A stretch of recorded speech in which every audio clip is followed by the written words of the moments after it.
Just a few weeks into the Jets offseason, Joe Douglas has already started to make his mark on this team. He has begun contract discussions with Robbie Anderson and Jamal Adams. J-E-T-S, Jets! Welcome to Jets Talk. My name's Ryan. I'll be your pilot today. If you're new here, hit that subscribe button. If you've been here before, welcome back. I love having you here. Guys, tune in every Monday night, 8 o'clock to 10 o'clock. I have my Monday call-in show. I answer all your questions on Jet topics, including Robbie Anderson and Jamal Adams, and just football-related questions in general. So if you like that sort of stuff, tune in Monday night. Over the last few days, we got to see Jamal Adams and Robbie Anderson come out and say that the Jets have expressed interest in retaining both these guys. Obviously, Jamal Adams is under contract for at least the next 2 years, but they're talking contract extension with him. Robbie Anderson, of course, is a free agent at the end of this year, and the Jets have expressed interest in bringing him back as well. If you guys have not checked out my Robbie Anderson video, I'll link that up above. You can check that out. We go into a little bit more depth about what he's asking for and what he's looking to potentially get from the New York Jets and what the Jets could possibly do if he were to leave, and some of the Jets' options in general. So for this video, I want to focus a little bit more on Jamal Adams. And this is something that I think a lot of Jet fans love to hear. We would love to have our President Jamal back on the Jets. Long term, we want him to be a career Jet. He's been the blood of this team for the last 3 years. He has really put his heart and soul into everything that the Jets have asked him to do.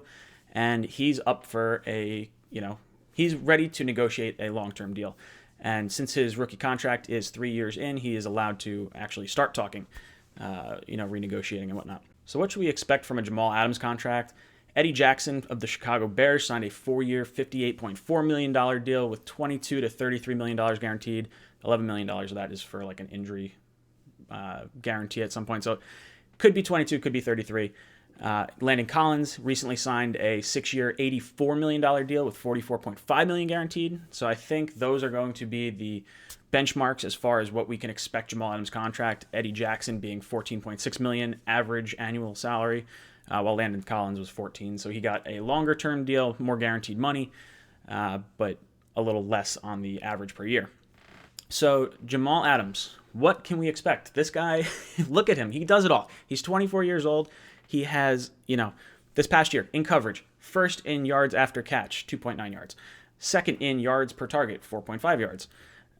Pass rush, the dude had 6.5 sacks this year. That was first for all safeties, and 23 pressures. That was first as well. In run defense, he's just as good. He's only missed 3% of his tackles. That's second in the NFL in terms of safety play, and third overall with 7 tackles for loss. So the guy is all over the field. He's been an absolute animal and 110% deserving of all the money that's about to come his way. Now would be a good time to extend Jamal, just because you look at his contract, he's getting $7 million next year and $11 million the year after that. He's going to be getting about $15 million a year on an average annual salary if he's going to be the top paid safety. He has come out and said that he has proven to be the best safety in the league right now, and he wants to be paid, as such, but he also wants to be paid for his status, for what he's done and what he has done for the team. He has been a locker room galvanizer.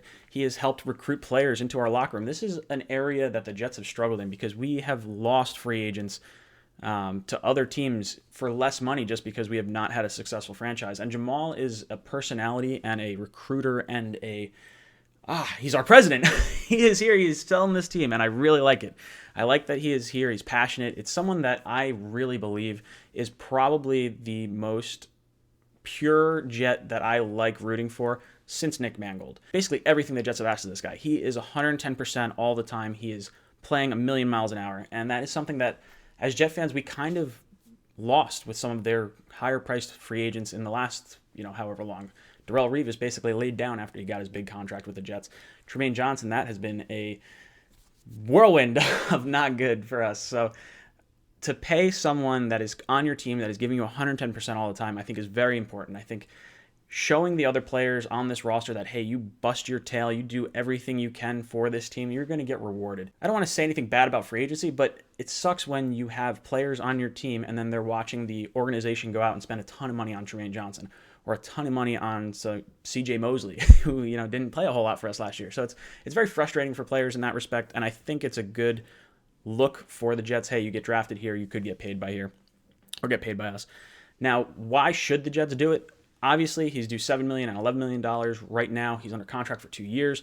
The Jets are going to have all the leverage in terms of negotiating power, so you can increase his yearly salary the next 2 years, prior to, him expiring that contract. So it's more valuable for Jamal to sign now.